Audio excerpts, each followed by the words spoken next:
Le ministère de l'économie et des finances a abrité ce mercredi 20 décembre 2023 la 11e comité de pilotage du projet d'appui à la compétitivité de l'économie malienne PASEM. Ils seront à valider la session du 6 septembre 2023 et l'état de mise en œuvre des recommandations de la 11e session. Partager les résultats issus de l'exécution du projet à travers l'analyse des rapports d'activité et financiers de juillet à novembre 2023 et celui de janvier à novembre 2023. Et nous pensons qu'avec l'opérationnalisation de ces nouvelles activités et de cette nouvelle programmation, l'atteinte des objectifs pour l'année 2024 est certaine. Même s'il n'est pas probable de réaliser à 100% le taux de décaissement, mais nous comptons quand même atteindre les 71 à 80% de décaissement du projet d'ici la fin de l'année 2024. L'acquis principal est que le projet répond aujourd'hui aux besoins des bénéficiaires.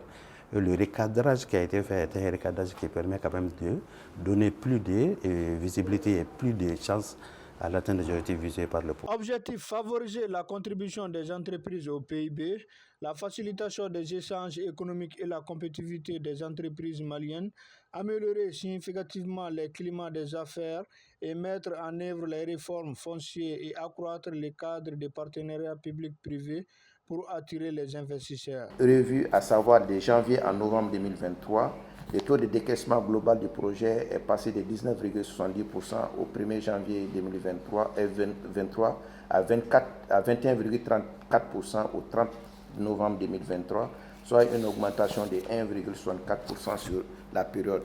Et un taux d'exécution physique qui est passé également de 40% à 47% au 30 novembre 2023, soit une amélioration de 7% sur la période.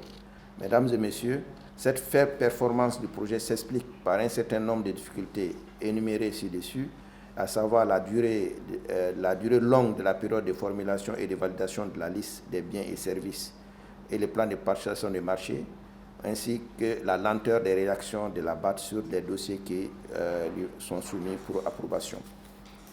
Mesdames et messieurs, dans le contexte actuel de l'évolution du projet, il paraît évident que malgré la prorogation de sa durée de 2 ans, certaines activités ne pourront pas être réalisées dans les délais convenus, c'est-à-dire le 31 décembre 2024.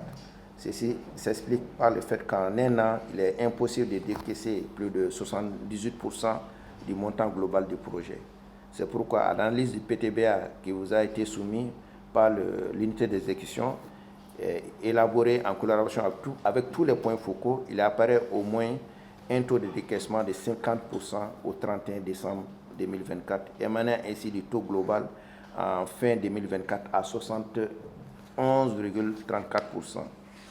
Malgré cette forte probabilité de non-réalisation des objectifs finaux du projet, à savoir 100% du taux de décaissement au 31 décembre 2024, je vous exhorte chacun en ce qui le concerne au suivi régulier et rigoureux des activités planifiées dans le PTBA 2024.